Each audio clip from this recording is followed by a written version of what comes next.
여러분 안녕하세요. 또 오늘 하루가 선물로 우리에게 주어졌습니다. 오늘 하루도 크고 놀라우신 하나님의 은혜와 사랑 안에서 기쁨과 감사가 더욱 넘쳐나는 그런 복된 날 되어질 수 있기를 기원합니다. 오늘 우리가 함께 나눌 말씀은 요한일서 5장 2절 3절 말씀입니다. 제가 봉독하지요. 우리가 하나님을 사랑하고 그의 계명들을 지킬 때 이로써 우리가 하나님의 자녀를 사랑하는 줄을 아느니라. 하나님을 사랑하는 것은 이것이니 우리가 그의 계명들을 지키는 것이라. 그의 계명들은 무거운 것이 아니로다. 아멘. 오늘 본문 말씀은 하나님을 사랑하는 자는 어떤 자인가에 대해서 말씀하고 있습니다. 사랑은 단순히 생각에 그칠 수 없습니다. 또한 사랑은 단순히 말로 다 할 수 없는 것입니다. 사랑은 우리의 행동을 유발하고 그 행동을 통해서 그 사랑을 또한 나타내게 되는 것이지요. 우리가 하나님을 사랑한다라고 했을 때 그것은 생각이나 말로서만 그칠 수 있는 것이 아니라 우리의 실제적인 삶 속에서 하나님을 사랑하는 삶의 모습들이 드러날 수 있어야 하겠다는 것입니다. 오늘 본문에서 보면 하나님을 사랑하는 자는 그래서 첫 번째로 그의 계명을 지키는 자다라고 말씀하고 있습니다. 하나님의 계명 속에는 하나님의 속성과 하나님의 뜻이 반영되어져 있습니다. 그렇게 하나님을 사랑하는 자는 그 하나님의 속성과 하나님의 뜻이 반영되어져 있는 그 계명에 집중하고 그 계명을 따르고 순종하는 자가 될 수밖에 없다고 말씀하고 있는 것입니다. 예수님께서 부활하신 후에 디베레 바닷가에서 고기 잡고 있었던 베드로를 찾아가셨습니다. 그리고는 그에게 물으셨지요. 요한의 아들 시몬아, 내가 이 사람들보다 나를 더 사랑하느냐 하셨습니다. 이 질문은 우리가 두 가지 의미로 살펴볼 수 있는데, 첫째는 오늘 말 그대로 이 사람들이 나를 더 사랑하는 것보다 내가 더 나를 사랑하느냐라고 물으신 것입니다. 베드로가 다른 제자들이 예수님을 얼마나 사랑하는지 어떻게 알겠습니까? 이 질문의 의미는 내가 정말 마음과 뜻과 생명을 다해서 나에게 최선의 사랑을 지금 주고 있느냐라고 물으신 것입니다. 그리고 또 하나의 의미는 내가 이 사람들을 사랑하는 것보다 혹은 내가 이 모든 것들을 사랑하는 것보다 나를 더 사랑하느냐라는 의미의 질문이기도 합니다. 이 질문은 너는 지금 나에게 최고의 사랑을 주고 있느냐라고 물으시는 것입니다.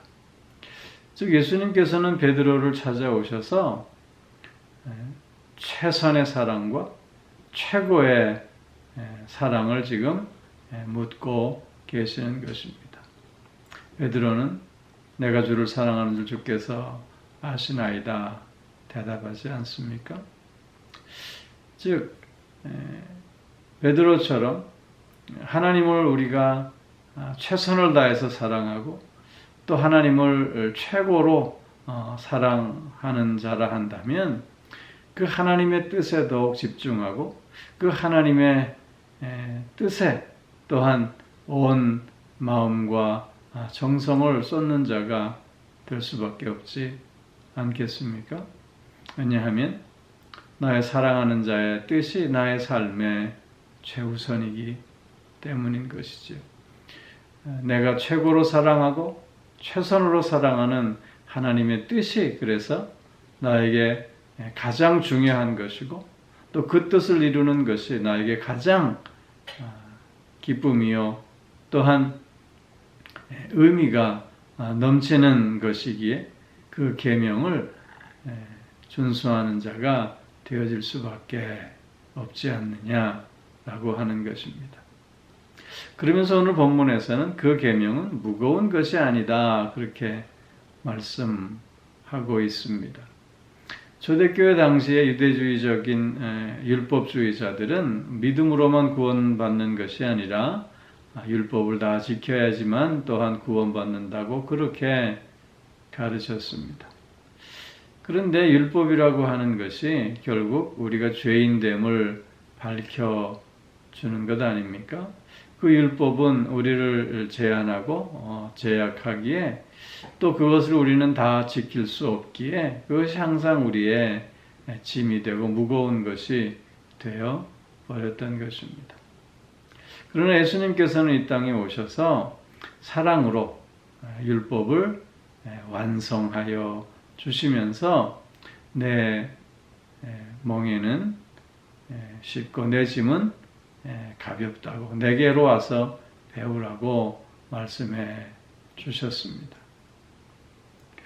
즉 주의 계명을 지키는 데 있어서 의무나 억지로 한다면 그것은 우리에게 너무나 큰 고통이 될 수밖에 없을 것입니다. 그러나 사랑으로 그 계명을 대한다면 우리는 그 계명을 지키는 것이 오히려 기쁨이 되고 오히려 보람이 되고 오히려 감사가 되어지는 까닭인 것입니다. 그렇기에 하나님을 사랑하는 그 사랑으로 계명을 지켜감으로 말미암아 그 계명은 결코 무거운 것이 될 수 없다고 오늘 본문은 말씀하고 있는 것입니다. 또 하나 그 계명이 무겁지 않는 이유는 하나님께서 시마다 때마다 우리에게 힘을 주시고 능력을 더하셔서 그 계명을 지켜 나가고 그 뜻을 이루어 갈 수 있게 해 주시기 때문이라고 하는 것이지요. 여호수아를 이스라엘의 지도자로 삼으신 후에 하나님께서는 여호수아를 찾아와 주셔서 약속해 주셨습니다. 강하고 담대하라. 내가 너와 함께하리라. 좌로나 우로나 치우치지 말라. 그리고 내 모든 율례를 굳게 지켜라. 말씀하고 있습니다. 즉 그 율례를 지키며 하나님의 뜻을 이루어 갈 수 있도록 강하고 담대한 마음을 허락하실 뿐만 아니라 그가 어디로 가든지 함께 하시겠다 약속하여 주심으로 그 뜻을 이룰 수 있게 해 주심을 우리가 확인해 보게 되는 것입니다. 이처럼 주님께서 함께 하시며 시마다 때마다 은혜를 더하시고 또한 힘과 능력을 더하여 주셔서 그 뜻을 이루어가게 하심으로 하나님의 뜻을 이루어가는 것이 결코 무거울 수 없다고 오늘 본문은 또한 강조하고 있는 것입니다. 또 하나님을 사랑하는 자의 두 번째 모습은 형제를 사랑하는 자라고 하는 것입니다. 율법의 완성을 잠깐 얘기했는데요. 구약의 율법의 대강령이 무엇입니까? 하나님을 사랑하고 또한 이웃을 사랑하는 것 아닙니까?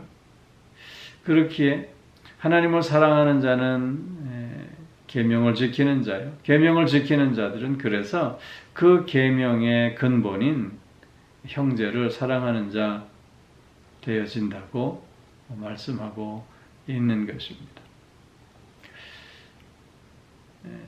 베드로를 찾아오셔서 최선의 사랑과 최고의 사랑을 물으신 후에 베드로에게 내 양을 치라, 내 양을 먹이라 말씀해 주셨습니다.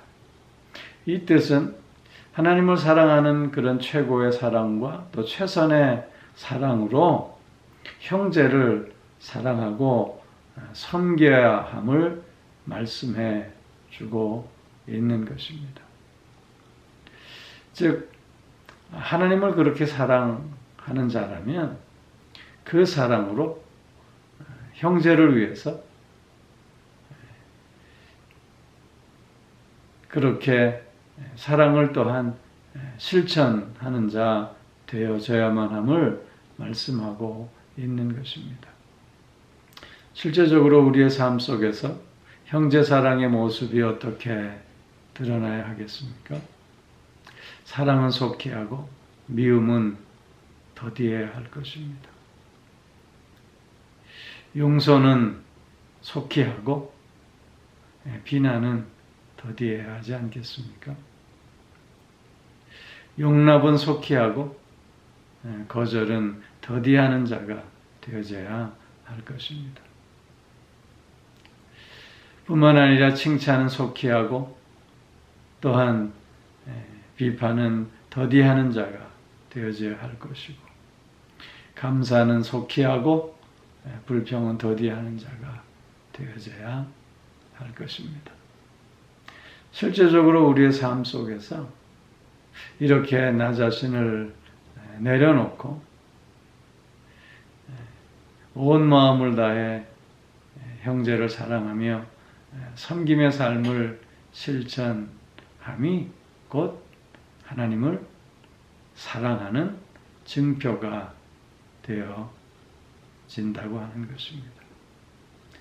우리는 말로는 하나님을 사랑한다고 하지만 그러면서 계명도 지키지 않고 형제도 사랑하지 않고 있지는 않는가 되물을 수 있어야 합니다. 만약 그렇다면 우리의 믿음도 거짓이요 우리의 사랑도 거짓일 수밖에 없습니다. 계명을 지키지 않는 자는 하나님을 사랑하지 않는 자입니다. 형제를 사랑하지 않는 자는 또한 하나님도 사랑하지 않는 자입니다. 하나님을 사랑하는 자는 그래서 계명을 지키는 자요 형제를 사랑하는 자라고 하는 것입니다. 사랑하는 성도 여러분, 오늘도 하나님의 뜻에 집중하고 그 뜻을 세우며 그 뜻에 순종함으로 하나님에 대한 나의 최선과 최고의 사랑을 나타내고 또한 형제를 그렇게 사랑함으로 말미암아 하나님에 대한 나의 사랑을 또한 나타내 보이는 우리들이 꼭 되어져야 할 줄로 믿습니다. 하나님을 사랑하는 자는 계명을 지키며 형제를 사랑하는 자입니다. 오늘도 이렇게 하나님을 사랑하는 가운데 승리하는 한 날 꼭 되어질 수 있기를 주님의 이름으로 축원합니다. 기도하겠습니다. 사랑의 아버지 하나님, 하나님을 사랑하는 자는 계명을 지키는 자요 또한 형제를 사랑하는 자임을 살펴보았습니다. 우리가 하나님을 사랑한다고 하지만 그러나 그 사랑이 입술로만 고백되어지는 사랑이 아닌지 두렵습니다. 계명을 지키지 않고 형제도 사랑하지 않는 우리의 실제적인 삶의 모습은 아닌지 되돌아봅니다. 계명을 지키지 않는 자라면 하나님을 사랑하는 자가 아니요 형제를 사랑하지 않는 자라면 또한 하나님을 사랑하는 자가 아님을 확인하면서 다시 한번 하나님에 대한 나의 사랑을 점검할 수 있게 하여 주시옵소서. 최선의 사랑을 그리고 최고의 사랑을 주님 앞에 드리며 내 몸도 내 마음도 내 생명까지도 다 내어드리는 우리가 되어질 수 있게 하여 주시옵소서. 그러므로 주의 계명을 지킴이 우리의 기쁨이 되고 감사가 되고 또한 의미가 되어지며 또한 형제를 사랑함으로 말미암아 그 삶이 더욱 풍성해지는 은혜와 복을 온전히 누릴 수 있게 하여 주시옵소서. 오늘 하루도 영육간의 강건함으로 붙들어 주시고 우리의 가정과 자녀들을 지켜주시며 동행하여 주시옵소서. 몸이 불편한 이들 아버지 하나님 어루만져 주셔서 그 모든 아픔들이 사라지고 고통들이 물러가며 다시 한번 강건함을 회복할 수 있게 하여 주옵시고, 마음이 상해 있는 이들 하나님께서 위로하여 주셔서 새 마음 가질 수 있게 하여 주시고, 그 마음의 기쁨과 감사와 평안이 넘칠 수 있게 하여 주시옵소서. 삶의 무게와 문제로 힘들어하는 이들에게도 하나님 저들을 붙잡아 일으켜 세워주시고 새로운 비전을 허락하여 주시는 가운데 다시 한번 강하고 담대한 발걸음을 내디딜 수 있게 하여 주시옵소서. 이런저런 우리의 다양한 기도의 제목들을 들으시고 또한 응답하시는 가운데 하나님의 선하심을 맛보아 아는 우리들의 삶이 되어질 수 있게 하여 주옵시고, 특별히 코로나 바이러스 속히 극복되어질 수 있도록 주님 지혜와 능력으로 인도하여 주시옵소서. 어려울 때 더욱더 주님 안에서 강하고 담대한 삶을 이어가는 우리가 되게 하여 주옵시고, 특별히 오늘 하루 하나님을 사랑하는 그 사랑으로 승리하는 복된 날 되게 하여 주옵소서. 감사드리며 예수님 이름으로 기도하옵나이다. 아멘.